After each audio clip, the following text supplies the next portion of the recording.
예, 사무엘하 7장 12절 17절인데 오늘은 이 소위 말한 다윗의 언약입니다. 다윗의 언약. 그래서 내가 내 씨를 세울 것이니 이 말인데 내가 내 씨를 세우리라 뭐 이런데 사무엘하 7장 12절 말씀인데 한번 같이 읽읍시다. 사무엘하 7장 12절 내 날들이 차서 내가 내 조상들과 함께 잘 때에 내가 내 뱃속에서 나올 자고 내 뒤를 이을 내 씨를 세워 그의 왕국을 굳게 세우리라. 예. 내 날들이 차서 내 조상들과 함께 잘 때에 있죠. 잘 때 이 말 죽었을 때 이 말이죠. 내가 내 뱃속에서 나올 자, 이건 후손이죠. 그러니까 내 뒤를 이을 내 씨, 내 뒤를 이을 내 씨를 세울 것이 세워 그의 왕국을 굳게 세우리라. 그러니까 이게 내 씨가 누구냐면 솔로몬이 아니고 예, 로밤도 아니고요. 예, 그 후대들이 아니라 누구다? 예수 그리스도다 이 말입니다. 내가 내 씨를 세우리라 이 말입니다. 내 씨를 세울 때, 알겠죠? 예. 예, 오늘 공부할 말씀은 다윗에게 주신 하나님의 언약입니다. 내가 내 씨를 세울 것이니. 성경에는 주께서 주신 언약들이 있습니다. 성전의 지성소에 주의 자리가 있고 그 궤를 언약궤라고 합니다. 주 하나님은 언약을 맹세의 말씀으로 주셨습니다. 언약의 핵심은 사람들을 자기 백성으로 삼는다는 겁니다. 언약의 핵심은 사람들을 자기 백성으로 삼는다. 그 일을 하실 분이 누구냐? 이게 언약이죠. 주께서 이 땅에 사람을 창조하시고 주신 것은 복입니다. 그리고 지켜야 할 명령을 주셨습니다. 언약은 사람이 죄를 짓고 타락한 후에 주어졌습니다. 사람이 죄를 짓고 타락한 후에 아담이 주의 명령을 어기고 죄를 지음으로 죽게 되었기 때문입니다. 하나님은 죽을 수밖에 없는 사람, 멸망할 수밖에 없는 사람에게 언약을 명하시고 세우시고 주셨습니다. 그리고 그 언약을 대대로 상속해 주셨습니다. 하나님의 언약은 대를 이어 영원까지 지속되고 끊어지거나 무효가 되지 않습니다. 하나님 언약은 불변입니다. 하나님 언약은 불변입니다. 신명기 7장 9절에 그런 정론은 주 내 하나님 그분이 하나님이시오 신실한 하나님이신 줄 알지니라. 그분께서는 자신을 사랑하고 자신의 명령들을 지키는 자들에게 천대까지 언약을 지키시며 긍휼을 베푸시느니라. 여기 보면 천대까지 언약을 지키시며 말이 천대라는 말은 그 뭐예요? 뭐 영원이란 말이에요. 사실은 하나님 이전에 세우신 언약을 점점 더 구체화시키시는데 이것은 마치 언약을 갱신한 것처럼 보입니다. 이 말은 이전 언약의 기초를 두고 그 언약의 성취를 이루어 나가시는 연속성 통일성을 지닙니다. 그래서 오늘은 언약에 대해서 먼저 잠깐 살펴보고 오늘 다윗의 언약인데 성경에 보통 우리 7언약, 뭐 8언약 이렇게 언약을 이제 나누는데 언약신학이라 그런 분야도 있어요. 언약을 나누는데 그러니까 이제 언약의 내용을 주로 다루는데 오늘은 언약 7가지 언약을 쭉 다루면서 언약의 핵심이 뭔지 언약이 한 사람과 관련 있다. 요걸 지금 다룰 겁니다. 하나님 주신 첫 번째 언약은 창세기 3장 15절입니다. 사람이 타락한 후에 하나님께서 주신 첫 번째 언약이죠. 창세기 3장 15절에 그리고 내가 너와 여자 사이에 또 내 씨와 그녀의 씨 사이에 적대감을 누리니 그 씨가 내 머리를 상하게 할 것이요 또 너는 그의 발꿈치를 상하게 하리라. 여기 내 씨와 그녀의 씨 사이에 그녀의 씨 언더라인 그녀의 씨 여자의 씨죠. 한 사람과 언약은 다 한 사람과 연관되어 있다 그랬죠. 그녀의 씨 사이에 그러니까 그녀의 씨 여자의 씨 동정녀 탄생 처녀 수태 이게 바로 예수 그리스도죠. 예.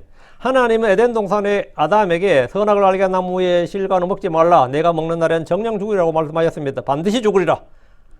이것은 아담의 행위에 따라 생명과 죽음이 결정되기 때문에 조건부 행위 언약이라고 합니다. 먹으면 죽고 안 먹으면 살아. 자, 하나님께서 먹지 말라고 한 그걸 먹으면 죽는다고. 이건 행위다고. 먹으면 먹지 않으면 먹으면 이게 조건이잖아요. 내가 먹는 날에는 내가 먹으면 말이야. 먹으면 이게 그 조건이란 말이죠. 이걸 행위죠. 먹고 안 먹고 행위니까 조건부 행위 언약이라. 근데 저 사람 아담은 하나님의 말씀에 불순종함으로 살아가 있고 이 세상에 죄와 죽음이 들어왔습니다. 하나님은 타락한 인류에 구속 언약을 주셨습니다. 그것은 바로 여자의 씨를 주시고 그 여자의 씨가 뱀의 머리를 상하게 할 것이다. 이렇게. 그 사역은 뱀의 마귀와 마귀의 일들을 멸한다. 이 말이죠. 그 누가 할 일입니까? 예수 그리스도다. 이 말이죠. 사탄의 머리를 부술 수 있는 한 사람이 여자를 통해 태어나는데 남자의 씨가 아니라 여자의 씨입니다. 이것은 처녀 수태, 동정녀 탄생을 통한 인류의 구원에 관한 약속입니다. 이 언약은 조건부 행위 언약이 아니라 무조건적으로 베푸신 언약입니다. 그러니까 내가 먹는 날엔 정령 죽으리라. 이건 조건부 행위 언약이죠. 우리는 이제 그거 빼고 창세기 2장에 나오는 거고 지금 구속 언약은 창세기 3장부터 나오는 이게 첫 번째 언약으로 했어요. 요거는 여자의 씨를 통한 구원은 아담이 뭐 그렇게 주시옵소서 요청한 거 아니죠. 아담의 행위와 아무런 상관이 없다고. 인류의 행위와 아무런 상관없이 하나님이 무조건적 은혜 행위, 무조건적 은혜 언약이라고 그래요. 이건 무조건적. 조건부 행위가 정반대죠. 무조건적 언약이라고요. 네. 주님이 일방적으로 하시는 거죠. 주님이 선포하신 거라고. 그러니까 이것은 처녀 수태의 동정녀 탄생을 통한 인류의 구원에 대한 약속입니다. 이 언약은 조건부 행위 언약이 아니라 주께서 무조건적으로 베푸시는 은혜 언약입니다. 하나님은 아담이 죽어야 할 그날에 어린 양을 죽여서 그 가죽으로 옷을 지어 입혀주셨습니다. 이것은 어린 양이신 주 예수님의 죽으심과 피의 희생을 보여주는 최초의 사건입니다. 하나님이 주신 두 번째 언약은 노아의 언약 또는 무지개의 언약이라고 불리는 언약입니다. 하나님은 노아에게 방주를 지으라고 명령하신 후에 노아와 언약을 세우겠다고 하셨습니다. 이때 언약이란 단어가 처음 나오죠. 언약이란 단어 자체는 처음 나옵니다. 창세기 6장 18절에 그러나 너와는 내가 내 언약을 세우리라. 이렇게 언약은 상호간이잖아요. 근데 이제 창세기 3장 15절에서는 일방적으로 선포를 하신 거란 말이죠. 여기서 이제 언약을 세우리라. 또 너는 너와 내 아들들과 내 아내와 너와 함께한 내 아들들의 아내들과 함께 그 방주 안으로 들어올지니라 했는데, 주께서는 세상을 멸하는 심판 후에도 여전히 여자의 씨를 통한 인류의 구원을 약속하신 겁니다. 세상의 멸망 심판이 있어도 주께서 미리 말씀하신 여자의 씨에 대한 언약은 여전히 유효합니다. 창세기 9장 9절 또 보라 나하고 내가 너희와 너희 뒤를 이을 너희 씨와 내 언약을 세우리라. 그래서 저에서 중요한 건 내가 너희와 너희 뒤를 이을 너희 씨와, 언약은 대대로 이어진다는 거죠. 대대로 이어진다. 노아와 당대, 또 노아의 아들 그 당대에서 끝나는 게 아니라 이 언약은 그 계속해서 이어진다. 이걸 이어지는 건 뭐죠? 상속이라 그래. 상속. 물려주니까. 그 상속 언약이라 그러죠. 이 언약은 모든 살아있는 창조물, 즉 짐승들에게까지 미치는 것으로 다시는 물로 세상을 멸하는 심판을 하지 않겠다 이 말입니다. 그래서 주님께서 여자의 씨가 사탄의 머리를 부술 것이라고 하셨는데, 지금처럼 이렇게 노아 홍수처럼 대홍수가 나서 인류를 멸해버리시면 그 약속 깨지는 게 아니냐. 거기에 대한 두려움이 있는데 하나님께서 아니다, 깨지 않는다. 절대로 이렇게 멸하지 않는다는 거예요. 그래서 창세기 9장 11절 12절에 그리고 내가 너희와 더불어 내 언약을 세우리라. 그리고 더 이상 내가 모든 육체를 홍수의 물들로 멸하지 아니할 것이요. 그리고 더 이상 땅을 멸할 홍수가 있지 아니하리라. 그리고 하나님께서 말씀하셨더라. 이것이 내가 나와 너희와 또 너희와 함께하는 이 모든 살아있는 창조물들 사이에 대대로 영구히 맺는 언약의 증표니라 했습니다. 이 언약의 핵심은 뭐냐?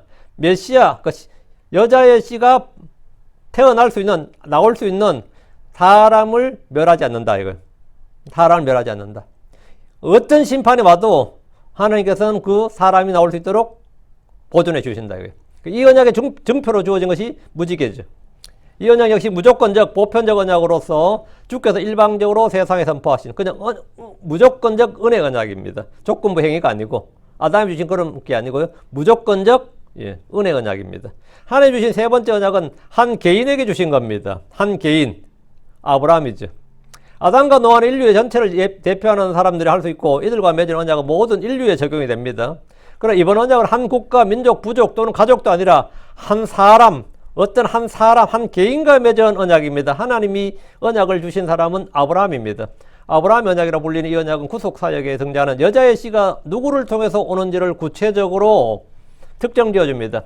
아브라함의 언약은 이전의 언약들을 무효화시키거나 대체하는 것이 아니라 그 약속들의 실현을 위해서 하나님이 행하시는 일을 말합니다. 하나님께서 아담에서 셋으로 그리고 노아까지 이어지고, 노아가 10대 손이잖아요. 노아의 아들들 중에서는 셈이 나오고 그의 후손 중에 한 사람인 아브라함을 부르시고 택하셨습니다. 하나님은 아브라함과 7번에 걸쳐 언약을 체결하셨습니다. 아브라함의 언약은 이후로 이 땅에 성취될 구원의 청사진입니다. 주께서 자식이 없는 아브라함과 사라에게 한 아들을 주셨는데 그 아들이 이삭입니다. 아브라함 언약은 아들 이삭 그리고 그의 아들 야곱에게로 이어졌습니다. 언약의 핵심은 뭐냐? 창세기 15장 4절 또 내 안에서 땅의 모든 가족들이 복을 받으리라. 이거 또 내 안에서 땅의 모든 가족이 복을 받으리라. 내 안에 누가 있는데요? 아브라함의 씨, 예수 그리스도가 있다고. 이 예수 그리스도 안에서 모두 복을 받는다 이거예요. 아브라함의 뱃속에서 나올 한 씨를 말씀해 주셨습니다. 창세기 17장 7절 그리고 내가 내 언약을 나와 너와 내 뒤를 이을 내 씨 사이에 대대로 영존한 언약으로 세우리니 이는 내가 너와 내 뒤를 이을 내 씨에게 하나님이 되기 위함이니라. 여러분 내 씨 이 나오죠. 이 내 씨가 아브라함의 씨가 누구냐고요. 이 시의 정체성에 대해서 이 정체, 이 시가 누군가에 대해서는 성경이 스스로 해석을 해줍니다. 갈라디아 3장 16절 이제 그 약속들은 아브라함과 그의 씨에게 하신 것으로 그분께서 여럿을 가리키며 씨들에게라고 말씀하지 아니하시고 오직 하나를 가리켜 내 씨에게 말씀하시나니 이 씨는 그리스도시니라. 그 지금 언약의 핵심은 전부 다 뭐죠? 예수 그리스도에 관한 것이죠. 예수 그리스도 한 사람에 관한 거예요. 아브라함의 언약의 핵심 역시 한 씨이신 그리스도입니다. 성경은 아브라함의 때에 처음 말씀하신 여자의 씨가 누구의 허리에서 나오는지 구체적으로 알 수 있게 되었습니다. 이 사람을 통해 땅의 모든 가족이 복을 받습니다. 이 언약의 표적은 뭐냐? 할례였습니다. 언약의 표적은 할례입니다.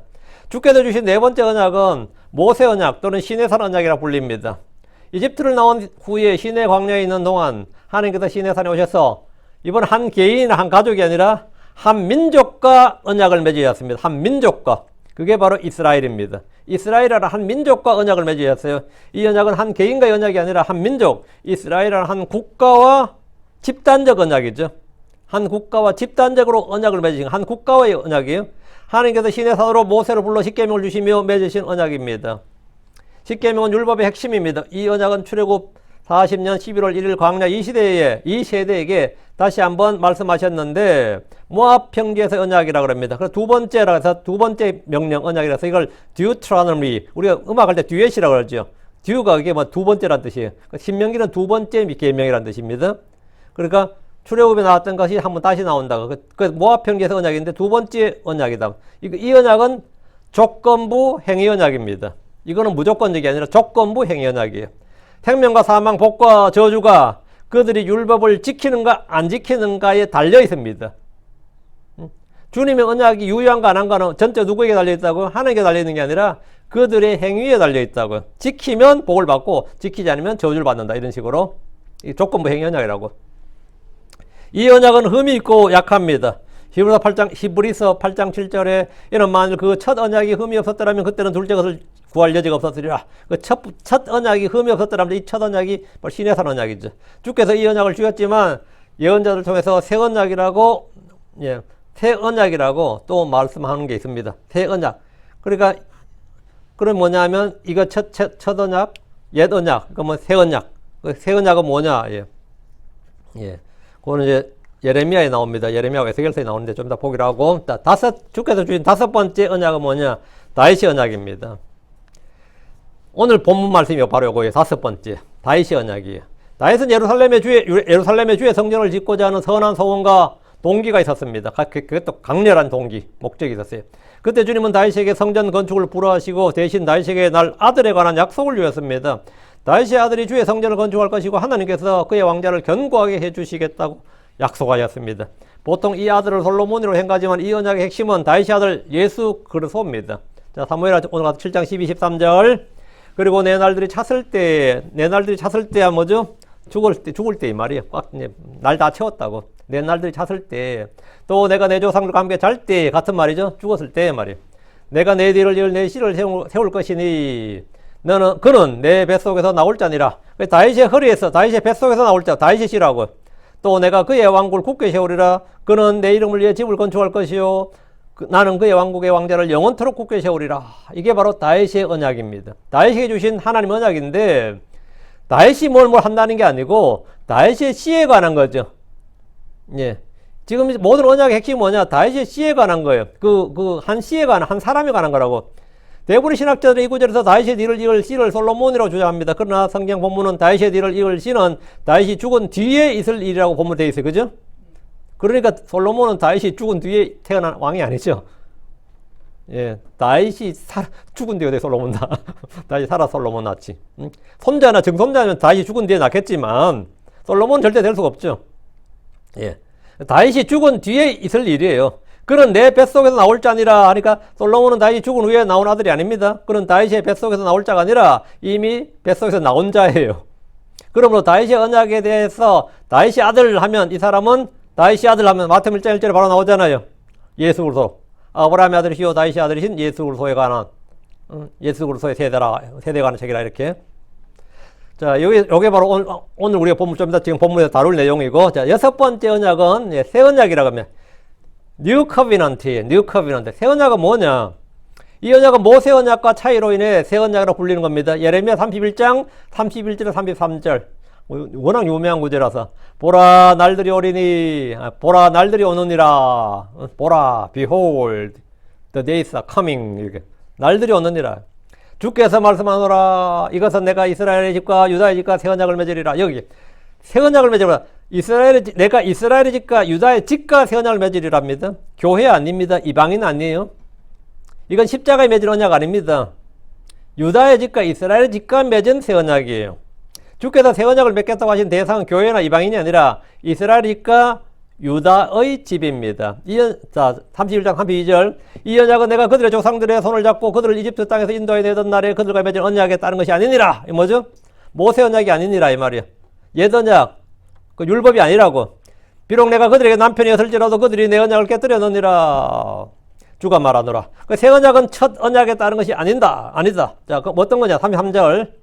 그러나 이것이 내가 이스라엘 집과 맺을 언약이니라. 그날들 후에가 언제? 그날들이 언제인데 그날들이 언제예요? 예, 대환란 후에 말이에요. 예.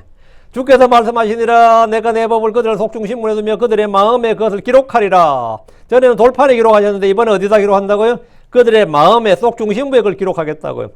또 내가 그들의 하나님이 되고 그들은 내 백성이 되리라. 저는 예전에 이거를 이제 새 언약을 당연히 우리 크리스천에게 해당된 줄 알고 제 처음 성경에 볼 때는 주님 내 마음판에 그걸 기록해 주시고 이렇게 이제 이렇게 많이 했어요. 기도도 많이 그렇게 하고 그렇게 했습니다. 그래서 그렇게 뭐 어느 정도 또 전혀 틀린 말도 아닌 것 같기도 하고 또 고린도서 4장 같은 맞춰 보면 하나님께서 이게 또 히브리서도 나와요. 이게 말씀이 인용된 말씀이 있거든요. 그러니까 이 말씀이 주님께서 이스라엘과 언약이 파기됐잖아요. 그러다 주님께서 다시 회복해서 그들이 내 백성이 된다. 이스라엘과 맺은 언약이라고. 그게 이스라엘 회복에 관한 말씀인데 그때는 하나님께서 주를 알라고 하지 않을 만큼 그들 마음속에 이 법을 기록해 주시고 주의 영을 부어주신다는 거예요. 이건 크리스천이 아니지 사실은. 첫 언약은 돌판에 기록해 주셨지만 새 언약은 그들의 속중심부 그들의 마음에 그것을 기록해 주시겠다. 그래서 그들이 더 이상 법을 어기지 않도록 이 언약은 천년왕국에서 성취된 언약입니다. 자, 주께서 말씀하신 일곱 번째 언약이 바로 이제 크리스천이에요. 이거는 뭐냐? 뉴 커비넌트가 아니라 뉴 테스트먼트입니다. 요거는 킹제임스 성경에서만 발견되는 진리예요. NIV든 모든 성경들이 다 올 테스트먼트, 뉴 테스트먼트 하면서 여기서 번역을 커비넌트로 바꿔버려요. 그러면 예레미야 31장하고 마태복음 26장이 구분이 안 가죠. 새 구속 언약이라고. 이 언약은 주께서 고난을 받기 전 제자들과 6월절 예비일에 만찬하시면서 맺으신 언약인데 이제 우리 킹제임스 성경 쪽에 와서 한킹 언약으로 번역했어요. 그러다가 이제 흠정역부터 이건 언약으로 번역하면 안 되는데 안 맞는데 이래가지고 상속 언약으로 번역했어요. 흠정역인데 독특한 시도를 한 겁니다. 저는 상속 언약으로 하니까 도저히 이게 안 맞는데 상속 언약은 이게 이어부터 쭉 이어져야 되는데 그래서 이게 테스트먼트를 다 찾아서 보니까 이게 피와 죽음과 연관되어 있다. 이게 유언이란 거거든요. 죽은 자가 예수님 피로 흘리시고 죽으신 후에 발효되는 언약이란 말이죠. 그죠? 주님께서 그렇게 말씀하셨으니까 이건 구속 언약으로 해야 정확하다. 그래서 제가 구속 언약으로 한 겁니다. 마태복음 26장 27절 28절. 그리고 그분께서 잔을 집어서 감사들을 들으시고 그것을 그들에게 주시며 말씀하시되 너희는 다 그것을 마시라. 이는 이것이 나의 피 곧 새 구속 언약의 피이기 때문이니 이 피는 죄들의 사면을 위하여 많은 사람을 위해 흘려지는 것이니라. 왜 이 새 구속 언약이냐? 간단합니다. 골로새 1장 14절에 이게 나와요. 나의 피 구속 언약, 예수의 구속 이게 딱 나와요. 어톤먼 이게 나옵니다. 그래서 이건 뜻이 성경이 영한 사전도 아니고 원어 사전도 아니에요. 성경 자체가 증언하기를 이거 뭐다? 구속 언약이야. 이는 이것이 나의 피 곧 새 구속 언약의 피이기 때문이니 이 피는 죄들의 사면을 위하여 많은 사람을 위해 흘려지는 것이니라. 그러니까 에베소 1장 7절, 골로새 1장 14절 여기 근거해서 딱 제가 정리한 겁니다. 이건 정확합니다. 이 언약은 주 예수 그리스도를 믿는 모든 자들이 죄들의 사면을 받고 하나님의 아들들이 되는 권능을 받는다는 겁니다. 누구든지 유대인은 이방 상관없이 누구든지 주 예수 그리스도를 믿고 그분의 피를 통해 뭐라고? 하나님의 아들들이 죄들의 사면을 받고 하나님의 아들들이 되는 권능을 얻는다. 이 언약이에요. 누구든지. 이 언약은 주 예수를 믿음으로 받는 복에 관한 겁니다. 이 언약은 구약의 예언자들이 알지 못했던 신비들이 많습니다. 성경에 있는 이 언약들은 많은 내용이 있지만 우리는 한 분 예수 그리스도에 관한 것임을 알 수 있습니다. 전부 다 예수님과 딱 연관되어 있다는 거죠. 모두 예수님과 연관되어 있어요. 노아의 언약과 예수님, 아브라함의 언약과 예수 그리스도, 모세 언약과 예수 그리스도, 다윗 언약과 예수 그리스도, 새 언약과 그리스도, 새 구속 언약과 예수님. 모든 언약은 다 예수님의 관점으로 볼 수 있습니다. 그렇죠? 다윗의 아들로서 예수 그리스도가 다윗 언약의 핵심입니다. 그동안 우리는 언약의 내용을 쭉 살펴보는데 주력을 했지만 모든 언약의 핵심의 주인공, 주체는 뭐다? 예수 그리스도다. 에덴의 언약은 여자의 씨 예수 그리스도입니다. 아브라함의 언약은 아브라함의 아들 예수님입니다. 다윗의 언약 역시 다윗의 아들 예수 그리스도입니다. 예. 오늘 이 시간 우리가 살펴볼 언약은 다윗의 언약인데, 자, 본문 12절. 서론이 길었네요. 예, 한번 정리 한번 해놓고 넘어가려고. 12절. 그리고 내 날들이 찼을 때, 즉 내가 내 조상들과 함께 살 때, 내가 내 뒤를 이을 내 씨를 세울 것이니 그는 내 뱃속에서 나올 자니라. 또 내가 그의 왕국을 굳게 세우리라. 하나님의 예언자 나단을 통해 다윗에게 이 말씀을 전하게 하셨는데, 여기서부터는 주님이 주시는 언약입니다. 이건 언약이에요. 12절부터 16절은 신학적으로 매우 중요한 주제로 다루어지는 다윗의 언약입니다. 하나님은 아브라함의 언약을 통해 그리스도께서 아브라함의 씨를 통해 태어날 것임을 말씀해 주셨습니다. 그렇죠? 아브라함이 주신 이 언약은 이삭, 야곱을 통해 상속되었습니다. 야곱의 12아들들 중에는 유다에게 이 약속이 주어졌고, 베레스와 헤스론, 람, 아미나답, 나손, 살몬, 보아스, 오벳, 이세, 그리고 다윗에게 이 약속이 이어졌습니다. 이어졌어요. 주님은 지금 다윗에게 그리고 내 날들이 찼을 때라고 하시는데, 이 말은 다윗이 나이 들어 죽었을 때를 말합니다. 성경에 스스로 그 뜻을 밝혀주고 있습니다. 그리고 내 날들이 찼을 때, 즉 내가 내 조상들과 함께 잘 때에 라고 정확히 말해줍니다. 이런 다윗의 생전에 이루어질 일, 일어날 일이 아니고, 다윗의 생전에 일어날 일이 아니고 다윗이 죽은 후에 주께서 행하실 일이란 겁니다.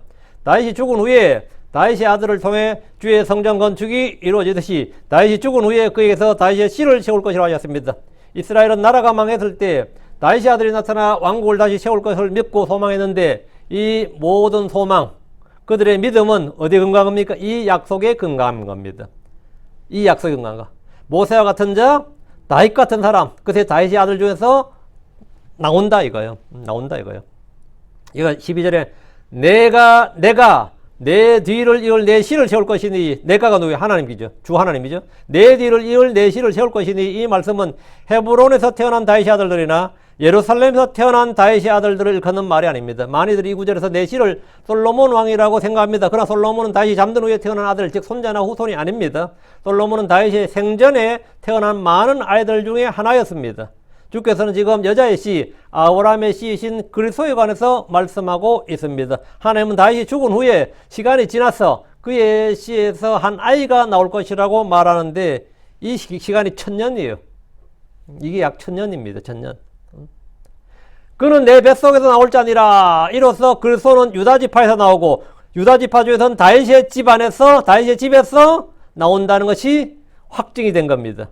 이제 뭐 다른 지파는 깨몽이야. 이제 더 이상 뭐 신경 쓸 거 없어요. 다윗 지파만 바라보면 돼요. 다윗 지파, 그 유다 지파에서 다윗만 보면 돼요. 자, 본문 잘 보셔야 됩니다. 내가 내 뒤를 이을 내 씨를 세울 것이니 그는 내 뱃속에서 나올 자니라. 또 내가 그의 왕국을 굳게 세우리라. 주께서 다윗 이후에 몇 세대? 14세대가 지나서 다윗을 이을 다윗의 씨, 그 다윗의 아들을 세우셨습니다. 그분이 그리스도 예수님입니다. 그분은 아브라함의 아들이요 다윗의 아들입니다. 그래서 신약 성경 시작이 어떻게 된 거죠? 아브라함의 아들이시오 다윗의 아들이신 예수 그리스도의 세대에 관한 책이라, 세대의 책이라 이렇게 나오잖아요. 그 마태복음 1장 1절 그렇게 시작하잖아요. 그 아브라함의 언약, 다윗의 언약의 바로 주인공이 바로 그분이다 이 말이죠. 또 내가 그의 왕국을 굳게 세우리라. 이 역시 솔로몬에 관한 예언이 아니라 그리스도의 왕국, 하늘의 왕국에 관한 말씀입니다. 주께서 내가 내 뒤를 이을 내 씨를 세울 것이니, 이 말씀은 다윗의 몸에서 그리스도가 태어날 것이란 말인데, 다윗에게는 가장 놀랍고도 가장 충격적인 소식 중에 하나입니다. 그리고 너무나 기쁜 거죠. 내가 지금 이 나이에도 만약에 주님께서 오늘 밤에 꿈에라도 뭐 아니면 현실로 뭐 니한테 아들 하나 줄 테니 걔가 뭐 불세출의 영웅이 되려가면 할렐루야 하지 뭐 내 하나 더 키운다 씨. 안 그렇겠어요? 이 아이가 뭐 뭘 구하리라 그러면 안 얻을 것 같아. 근데 다윗한테 주님이 네 몸에서 태어날 자식이 뭐지 압살롬이 어쩌고 저쩌고 해도 뭐가 있는 거죠? 그러니까 다 깨부숴 남을 소망이 생겨 안 생겨? 이거는 뭐 이 땅에서야 아무것도 아니에요. 하나님께서 누구한테 아마 오늘 밤에 뭐 아주 뭐 땡중한테도 주님이 계시줘서 네가 뭐 니모 태어날 애가 뭐 나라를 구할 거다 이만 정도면 아마 파괴할 거니까 뭐 그거. 한국 사람들이 그 혈육에 대한 그거는 얼마나 강합니까? 피가 뭐 물보다 진하 이건 아무것도 피가 땡긴다느니 뭐 피가 쩌니 이거는 이제 근데 유대인들은 더해요. 한국 사람만 그런 거 아닙니다. 유대인들은 더해요. 그래서 나에서는 이거 소식 들을 때 뭐 나야 내가 메시아는 아니지만 흐뭇하지 않아요. 아 흐뭇하지. 그냥 가만히 있어 기쁘지 뭐. 가만히 있어서 기쁘지. 응? 하나님께서 내 자식 중에 하나, 내 몸에서 태어날 중에 애 하나, 그리스도라는데, 응? 내 몸에서 뭐 솔로몬 태어난 것도 훌륭하지만, 안 그러겠어요? 한국에도 그러잖아. 누가 뭐 사극에 뭐 가거나 그게 진짜 한 말인지 모르겠는데, 뭐 성경을 조선왕조실록을 내가 읽은 건 아니라서 태종 이방원이 그랬다잖아요.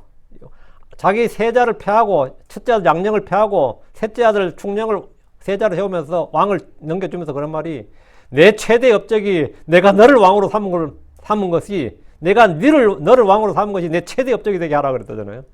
다른 거 다 필요 없고 내가 큰아들 패하고 너를 왕으로 삼은 이것이 참 악수다 왕이 헛되이 됐다 이런 소리 안 듣고 이게 나의 치적이 되게 하라. 다른 거 다 지금 파수 사람 많이 주고 치적 욕먹는데 네 하나로 뭐 자식이 나의 성적표가 되라 이 말이에요 한마디로. 근데 우리나라 사람들이 다 그렇습니다.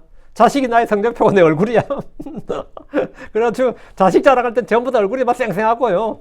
자식 잘못되면 전부 다 기가 팍 죽어가지고 노인정에 가도 할 말이 없어. 쓸데없는 얘기하지 말고 그냥 장기판이나 누리고 바둑기나 놓지.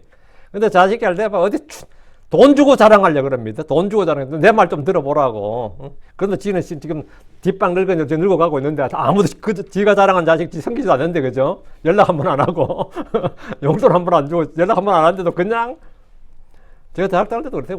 우리 할머니가 내 사이는 경희대 의료병원에 있고 아들은 뭐 갔는데 근데 명절 날 아들이 왔는데 막 아버지가 싸우는데 돈 내놓으라고 싸우는데 완전히 살벌하더라고. 근데 그 당시 그 서교동 집이 커요. 2층짜리 집인데 저는 방 하나 얻어 살았죠. 그 당시 가격이 25억이 돼, 그 집이. 그 집이 지금 집이면 100억이지, 그거. 응? 근데 그 아들은 아버지한테 그 집 내놓으라는 거야. 그 할머니 나한테 그렇게 잘하겠는데. 아들 사이 막 딸 그렇게 잘하겠는데 이게 뭐야. 내가 보니까 깜짝 놀랐어요. 응? 근데 자식 자랑 그렇게 하고 싶은 거야, 이게. 근데 나다니 다윗에게 와가지고, 참, 네 아들 이래 된다고 하면 어떨 것 같아요? 하나님께서 주가에 같이 말하노라 하면, 싱글벙글이지. 그냥 아멘 할렐루야, 아멘 할렐루야 하지. 뭐 들을 때마다. 응? 내 몸에서 모세 같은 애가 나온다잖아. 내 몸에서 모세 같은 예언자가 나온다. 이래도 놀라울 일인데, 모세와 비교할 수 없는 그리스도가 나온다, 이거야. 주께서 다윗의 아들 중에서 그의 왕국을 세우시겠다는 건 역시 놀라운 소식이에요. 놀라운 소식이지. 근데 다윗이 나중에 이 아들이 그냥 아들이 아닌 걸 알았습니다. 내 주라 그래요. 이게 다윗이 그냥 내 자식이 아니라 이게 내 주라. 13절 보시죠. 그는 내 이름을 위해 집을 건축할 것이요 나는 그의 왕국의 왕자를 영원토록 굳게 세우리라. 다윗의 몸에서 나올 그 씨가 주의 이름을 위해 집을 건축할 것이라는 예언은 언뜻 솔로몬의 성전에 관한 말씀으로 들리죠. 그냥 다 그렇게 있습니다. 솔로몬은 주의 성전을 건축했기 때문에 더욱 그렇게 느껴지고 그렇게 읽혀요. 그러나 본문은 솔로몬의 성전이 아니라 천년왕국의 성전으로 이 내용은 에스겔서에 자세히 나옵니다. 이건 에스겔 성전을 말합니다. 천년왕국 성전이에요. 주 예수님께서 이 땅에 재림하셔서 오시면 할 일이 다윗의 왕국을 세우시고 주의 집을 건축하는 겁니다. 나는 그의 왕국의 왕자를 영원토록 굳게 세우리라 했죠. 그의 왕국의 왕자, 이게 뭐죠? 메시아 왕국의 왕자. 그리스도의 왕국을 말합니다. 그리스도 왕국. 왕자, 그리스도의 왕자를 말해요. 주 예수의 왕국은 영원한 왕국입니다. 이 왕국은 멸망하지 않습니다. 이 왕국은 다른 누군가에게로 옮겨지지 않습니다. 주 예수님은 퇴위하지 않습니다. 사임하지도 않습니다. 탄핵당하지도 않습니다. 그리스도의 왕국은 의의 왕국이고 화평의 왕국이고 영원한 왕국입니다. 이 왕국은 주께서 친히 통치하시는 왕국으로 하늘의 왕국이라고 불립니다. 하늘의 왕국, 이게 하늘의 왕국이에요. 그리스도의 왕국. 자, 14절. 나는 그의 아버지가 될 것이요 또 그는 내 아들이라 언더라인 쫙 하시고 주님께서 어느 때 누구에게 너는 내 아들이라 이날 내가 너를 낳았도다 했느냐 이거 누구에게 했죠? 천사? 모세? 다윗? 아닙니다. 예수 그리스도 혼자입니다. 딱 예수님 한 명이에요. 만일 그가 불법을 행하면 내가 사람들의 막대기로 또 사람들의 자녀들의 채찍들로 그를 징계하리라. 다윗의 아들 다윗의 씨라 불리시는 예수님은 다윗의 뿌리입니다. 사람들은 그리스도를 다윗의 아들이라 불렀지만 다윗은 그를 내 주라 불렀습니다. 마태복음 22장 42절 45절 우리 주님께서 하신 말씀이 말씀하시되 너희는 그리스도에 대하여 어떻게 생각하느냐? 그가 누구의 아들이냐? 그들이 그분에게 말씀드리니라 다윗의 아들이니이다. 유대인들은 다윗의 언약에 따라 그리스도가 다윗의 아들이라는 사실을 다 알고 있었습니다. 서기관들도 알고 랍비들도 다 알았어요. 웬만하면 제사장들 모르는 사람은 없었죠. 다 일반 민초들도 다윗의 아들이라 그랬어요. 그때 주님은 그들에게 말씀하셨습니다.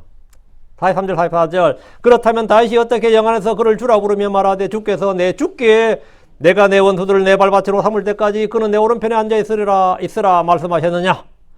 그럼 뭐 다윗의 아들인데 왜 그럼 다윗은 주께서 내 주께 내 주께 이렇게 쓰면 주님은 그리스도가 다윗의 아들이라면 다윗은 그의 조상이고 아버지인데 왜 자기 자식에게 내 주라고 불렀느냐 이거예요. 이것은 평소 유대인들이 생각하지 못했던 질문입니다. 그렇네? 이상한데? 이랬죠. 마태복음 22장 45절 그러면 만일 다윗이 그를 주라 부를지인데 어떻게 그가 그의 아들이 되겠느냐? 어떻게 그가 그의 아들이 되겠느냐? 다윗의 주다 이거예요. 그럼 어떻게 설명이 가능하냐 이거죠. 하나님이 육신이 되면 가능한 거죠. 하나님이 사람이 되면 가능한 거죠. 하나님께서 종의 형태로 사람을 모습 입고 오면 이 말은 성립되는 거죠. 그래서 여자의 씨, 아브라함의 씨, 다윗의 씨로 태어나신 하나님이다. 하나님이니까 주라고 불렀고 씨니까 뭐가 되는 거죠? 자식이 되는 거죠. 이 두 가지 모습은 어떻게 해결된다고요? 예, 성육신으로만 해결되는 거죠. 하나님께서 육체 안에 나타나셨다. 예, 말씀이 육신이 되신 분이다. 그럼 간단하죠. 그래서 아브라함이 있기 전에 계신 분입니다. 그분은 모든 것보다 먼저 계신 분입니다. 그래서 다윗이 그를 주라 불렀던 것은 딱 하나입니다. 그가 다윗의 뿌리요 다윗의 주요 그리스도이시기 때문입니다. 하나님께서 다시 사무엘기로 와서 14절 나는 그의 아버지가 될 것이요 또 그는 내 아들이 되리라 하셨습니다. 이 구절을 주의해서 보셔야 됩니다. 하나님께서 다윗의 몸에서 날 아들이 다윗의 아들이라고 그랬지. 근데 주님 뭐라고 다윗의 몸에서 날 아들을 뭐라고 그러고 너는 내 아들이라고 하죠. 그는 내 아들이 되리라 하죠. 내 아들이다.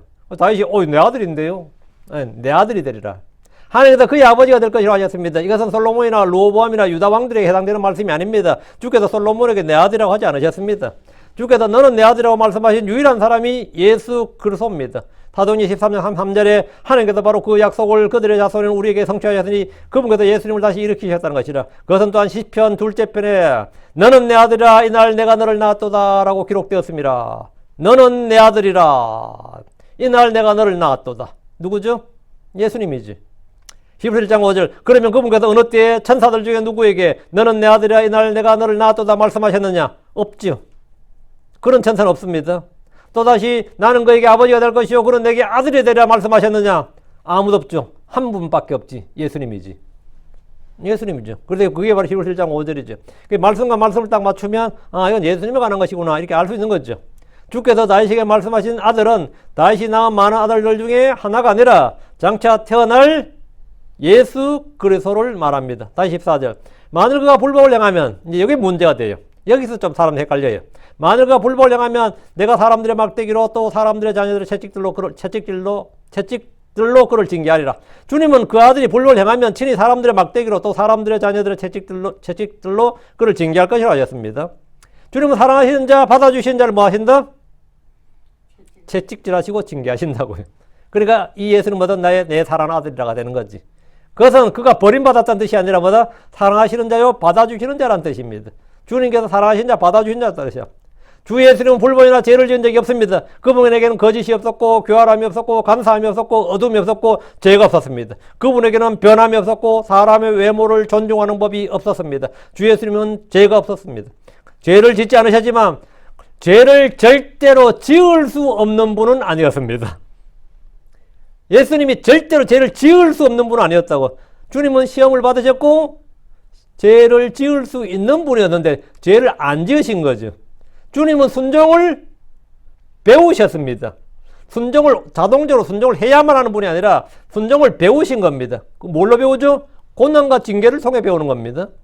히브리서 5장 8절 비록 그분께서 아들이실지라도 그럼에도 그분께서는 고난받으신 일들로 말미암아 순종하기를 배우셨느니라.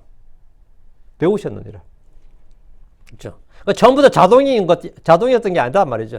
주 예수님은 사람의 모양으로 사람 형상, 죄 있는 육신의 모양으로 이 땅에 오셨습니다. 그분은 마귀의 시험을 받으셨습니다. 그분은 우리와 같은 살과 피에 참여하셨기에 동일한 고난을 받으셨고 동일한 시험을 받으셨습니다. 히브리서 2장 18절 이는 그분께서 스스로 시험을 받아 고난을 당하셨기 때문에 그분께서는 시험 받는 자들을 능히 구조하실 수 있느니라. 스스로 시험을 받아 고난을 당하셨다잖아요. 자, 히브리서 4장 15절 이는 우리에게 계신 한 대제사장은 우리의 연약함의 감정을 느끼지 못하시는 분이 아니요 다만 모든 점에서 우리가 똑같이 시험을 받으셨으되 그럼에도 죄는 없으신 분이시기 때문이니라. 우리가 똑같이 뭘 받았다? 시험을 받으셨다고. 그래서 만약에 불법을 행하면 주님 어떻게 한다고요? 그냥 버리는 게 아니고 때려치고 끝났어. 이거 끝이네. 이게 아니라 사람들의 막대기로 사람들의 자녀의 채찍들로 그를 징계하겠다 이렇게. 그래서 그 말은 뭐냐? 왜 이 말씀을 왜 하셨느냐? 그러니까 뭐 아무리 주님께서 저렇게 약속하셔도 택하시고 부르시고 기름 부으셔도 죄 짓고 불벌 저지르면 다 끝이야. 소용없어. 사울 봐, 사울. 이래야 되는데 내가 그렇게 하지 않겠다는 뜻입니다. 응?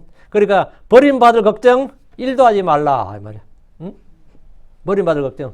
다윗에게 트라우마가 하나 있는 거예요. 그게 뭐죠? 장인 사울이에요. 내가 비록 기름 부음 받은 왕이지만 나도 죄를 지으면 하나님께 언제든지 버림받을 수 있는 거 아니냐. 그리고 저렇게 비참하게 죽을 수 있는 거 아니냐. 근데 도너리 그렇지 않다고. 내가 만약에 네 어린 아들이 그래 된다면 버리지 않겠다. 버림받고 그렇게 않는다. 주님 약속은 뭐? 어떤 경우도 유효한 조건부 행위 언약이 아니다 이거예요.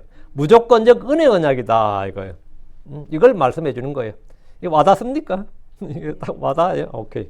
그럼 다윗이 어떻게 했어요? 안전빵이지 이건 완전히 오 이건 뭐 진짜 기쁘고 말고 말 것 없죠. 하나님께서 다윗의 아들이 만일 불법을 행하면 하나님께서는 사람들의 막대기로 또 사람들의 자녀들로 그를 징계할 것이라고 하셨습니다. 대부분의 신학자들이나 목회자들이 이 구절에서 다윗의 아들이 솔로몬이라고 주장을 합니다. 하나님은 솔로몬이 여러 아내들을 두었고 자기 이방 아내들을 위해 이방 신들을 섬기는 불법을 저질렀음에도 불구하고 다윗으로 인해 그를 두셨습니다. 그냥 두셨어요. 만일 그가 불법을 행하면 내가 사람들의 막대기로 또 사람들의 자녀들의 채찍들로 그를 징계하리라 했는데 솔로몬은 징계를 안 받았어요. 솔로몬은 징계를 안 받았어요. 그냥 평안하게 살다 죽었어요. 왜? 하나님께서 은혜를 베푸신 거죠. 그냥. 이 말씀은 다윗의 후손들이 죄를 짓고 불법을 저지른다 해도 다윗 왕국이 멸망하지 않고 끊어지지 않고 주 예수 그리스도를 통해 왕국을 다시 세울 것을 말씀해 줍니다. 다윗의 이후로 아들들이 개판 죽이는 게 많잖아요. 그리고 개판 죽여도 뭐라고요? 결국은 뭐 어떻게 하든 간에 메시아는 태어난다 이거 다윗이. 다윗의 후손 가운데 메시아는 태어난다 이거예요.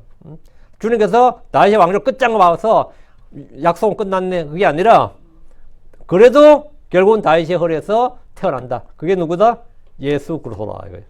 주께서는 다윗 왕국이 죄와 불법으로 넘어질지라도 그래서 완전히 뭐 바빌론에 망하고 페르시아에 망하고 그리스 제국에 망하고 뭐 로마에 망하고 어떻게 해도 간에 뭐라고?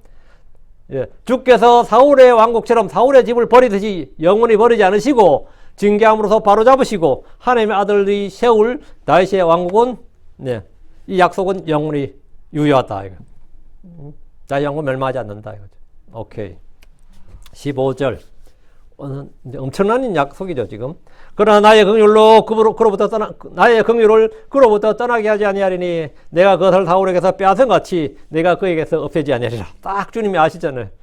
다윗이 들으면서 아무리 뭐 하나님께 좋은 약속이라도 니들 뭐 말 안 듣는다 끝이야. 그러면 그럼 뭐 거의 안 되는 거잖아, 사실상. 뭐 뻔하지 뭐. 우리가 육신을 알잖아요. 다윗도 죄 안 지고 못 살았는데 다윗 아들들은 뭐 오죽하겠어요?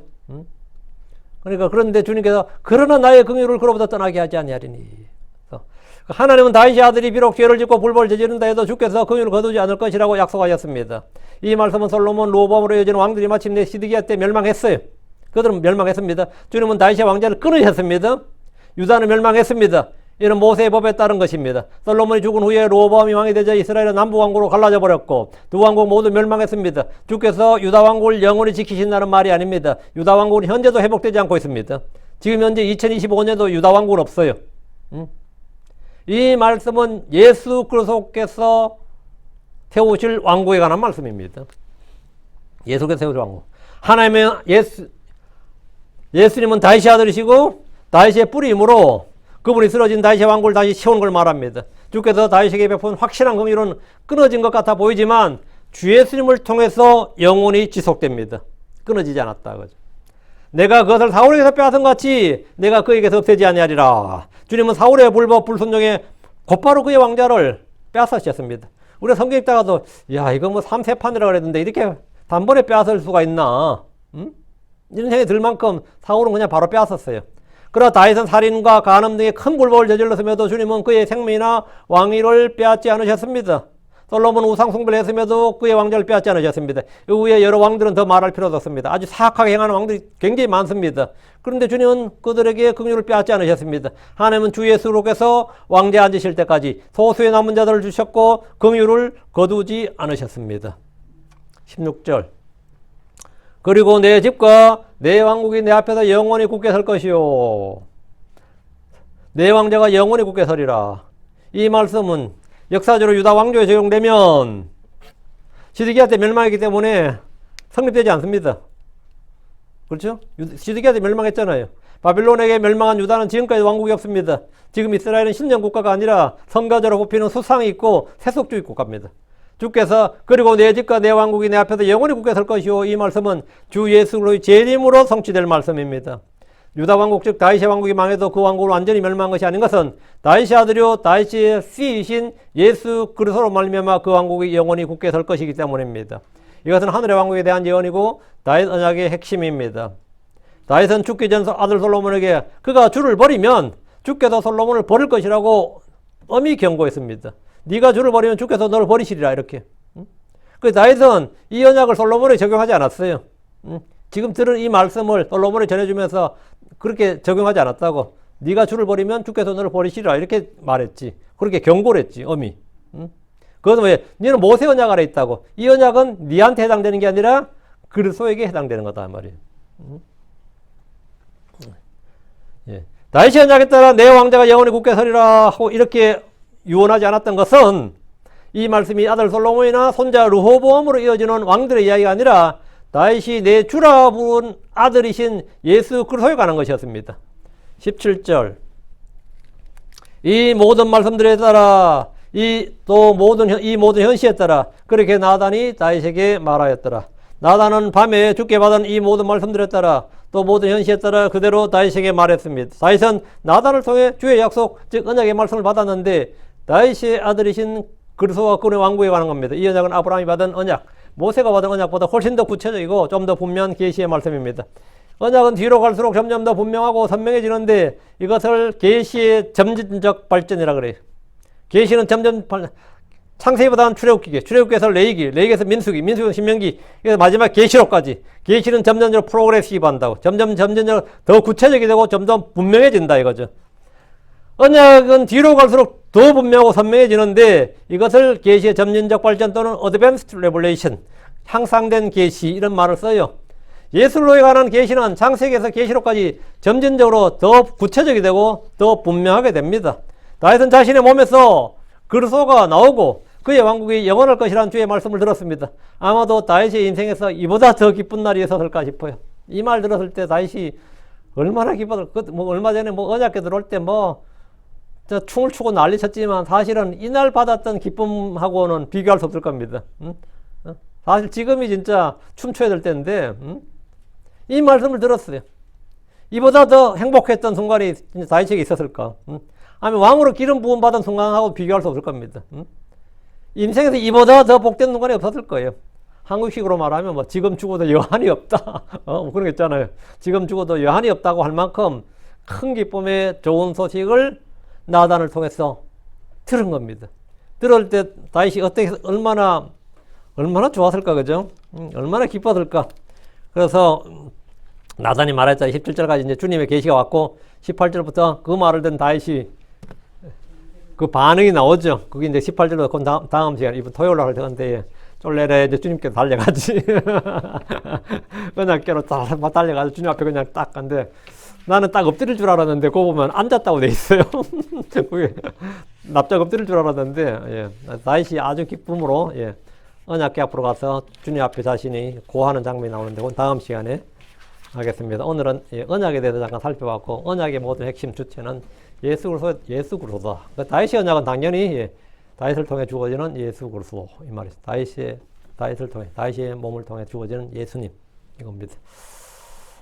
오늘 또 내 씨를 세울 것이는데 우리에게는 우리에게도 씨가 있죠.